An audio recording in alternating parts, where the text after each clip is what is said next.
തെക്ക് വടക്ക് സുരാജും വിനായകനും ലീഡ് റോൾസിൽ വരുന്ന സിനിമയാണ്. ഇതിൻ്റെ ഫസ്റ്റത്തെ ടീസറൊക്കെ കൊണ്ട് തന്നെ എനിക്ക് പേഴ്സണലി ഈ സിനിമ കാണണമെന്നൊരു തോന്നിയതാണ്. ഭയങ്കര ഒരു ഫണ്ണി രീതിയിലായിരുന്നു അതൊക്കെ വന്നത്. ക്രിയേറ്റീവായിട്ടുള്ള സംഭവമൊക്കെ ആയിരുന്നു. എസ് ഹരീഷാണ് ഇതിൻ്റെ തിരക്കഥ. തിയേറ്ററിൽ ഇപ്പോൾ ഹിറ്റായില്ലെങ്കിൽ പോലും നല്ല സിനിമയായിരിക്കും, അത് നല്ല സിനിമ കാണാമെന്നൊരു പ്രതീക്ഷയിലാണ് പോയത്. സിനിമ 2 മണിക്കൂർ 10 മിനിറ്റാണ് ഡ്യൂറേഷൻ. നമുക്ക് ആദ്യത്തെ ഒരു 30 മിനിറ്റിന് ശേഷമാണ് നമ്മളിതിലേക്ക് ഇന്നാവുന്നത്. അതുവരെ ഭയങ്കര സ്ലോ ആയിട്ടാണ് പോകുന്നത്. പ്രത്യേകിച്ച് ഒരു പരിപാടിയും കോമഡിയും ഒന്നും വർക്കാവുന്നില്ല, ഇവരുടെ ക്യാരക്ടറിനെ പിടികിട്ടുന്നില്ല, അങ്ങനെയാണ്. പക്ഷെ ഒരു അരമണിക്കൂറിന് ശേഷം ഭയങ്കര രസമാകുന്നുണ്ട് സിനിമ. പല കോമഡികളും വർക്കാവാൻ തുടങ്ങി. അങ്ങനെ നല്ല ഒരു വൈബ് കിട്ടി. അങ്ങനെ പോയി അവസാനത്തെ ഒരു അരമണിക്കൂറിന് മുമ്പ് വരെ ഭയങ്കര, അതിൻ്റെ ഇടയ്ക്ക് വരുന്ന ഒരു 1.5 മണിക്കൂർ ഭയങ്കര രസമാണ്, അല്ലെ ഒരു മണിക്കൂർ ഭാഗം ഭയങ്കര രസമാണ്. പക്ഷേ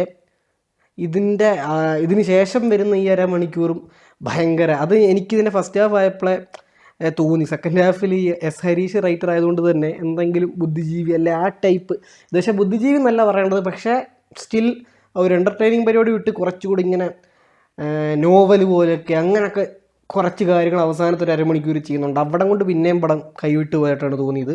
അങ്ങനെ അവസാനം ലാസ്റ്റ് തീർന്നു കഴിയുമ്പോഴത്തേക്ക് പ്രഡിക്റ്റബിൾ ഒരു ക്ലൈമാക്സ്, നമുക്ക് തുടക്കം തൊട്ട് തന്നെ മനസ്സിലാവും ഇത് എൻ്റെ ഇങ്ങനെ ആയിരിക്കുമെന്ന്. അതേപോലത്തെ ഒരു ക്ലൈമാക്സിൽ സിനിമ തീരുമ്പോൾ നമുക്കൊരു ഇമ്പാക്റ്റും ഇല്ലാതെ, പ്രത്യേകിച്ച് അതായത് ഇടയ്ക്കത്തെ ഈ 1 മണിക്കൂർ നമ്മളെ ചിരിപ്പിച്ചത് പോലും നമ്മൾ മറക്കും. അത്രയ്ക്ക് ഇതിൻ്റെ അവസാനം കുറച്ച് നമ്മളെ ഭയങ്കര കാവ്യാത്മകമായിട്ടൊക്കെ ചെയ്തുകൊണ്ട് നമ്മുടെ നോർമൽ പ്രേക്ഷകരുടെ പിടിവിട്ട് പോകുന്നുണ്ട് സിനിമയിൽ നിന്ന്. അങ്ങനെ പക്ഷേ ഈ ഇടയ്ക്കത്തെ കോമഡി സ്റ്റിൽ നമ്മൾ പിന്നെ ഒന്ന് ആലോചിക്കുമ്പോൾ രസമാണ്.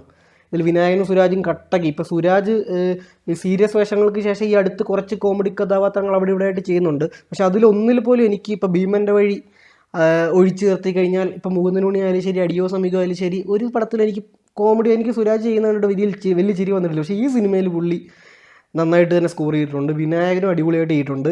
വിനായകൻ പക്ഷേ ആ ഒരു പ്രായമായതൊന്നും എനിക്ക് ഫീൽ ചെയ്തില്ല. പക്ഷേ സ്റ്റിൽ ഇത് ഫുൾ നമ്മൾ ലോജിക്ക് വിടുക, ഇതൊരിക്കലും നടക്കാത്ത അങ്ങനത്തെ ഒരു ബേസ് കഥ നടക്കും, അതല്ലാതെ ഇവരുടെ ഈ ക്യാരക്ടർ ഈ വേൾഡും നടക്കത്തില്ല.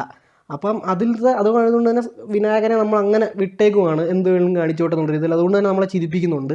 ഏറ്റവും വലിയ പ്രശ്നം ഞാൻ പറഞ്ഞില്ല, ക്ലൈമാക്സ് പ്രഡിക്റ്റബിൾ ആണ്. അതിന് കാരണം എന്താണെന്ന് വെച്ചാൽ ഇതിൻ്റെ തുടക്കം തൊട്ട് തന്നെ വേറൊരു പരിപാടി കാണിച്ച് പോകുന്നുണ്ട്. ഇൻ്റർകട്ടായിട്ട് കുറച്ച് കാര്യങ്ങൾ കാണിച്ചു പോകുന്നുണ്ട്. അത് അവിടെ കാണിക്കേണ്ട ആവശ്യമേ ഇല്ല.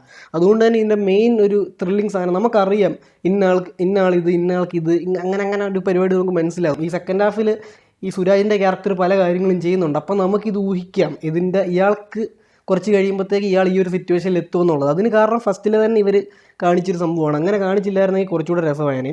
അപ്പോൾ ആകത്തുക എനിക്ക് പേഴ്സണലി പല സ്ഥലത്തും ചിരിച്ചു, അതിന് ഭയങ്കര ഒരു പോസിറ്റീവാണ് ഈ സിനിമയുടെ. പക്ഷേ ബാക്കി ഒരു പകുതി അത്ര സുഖം തോന്നിയിട്ടില്ല. ടോട്ടലി അപ്പോൾ ഒരു പ്രോപ്പർ ആവറേജ് സിനിമയായിട്ടാണ് എനിക്കിത് തോന്നിയത്. അപ്പോൾ ഈ സിനിമയ്ക്ക് എൻ്റെ റേറ്റിംഗ് 2.5 ഔട്ട് ഓഫ് 5 ആണ്.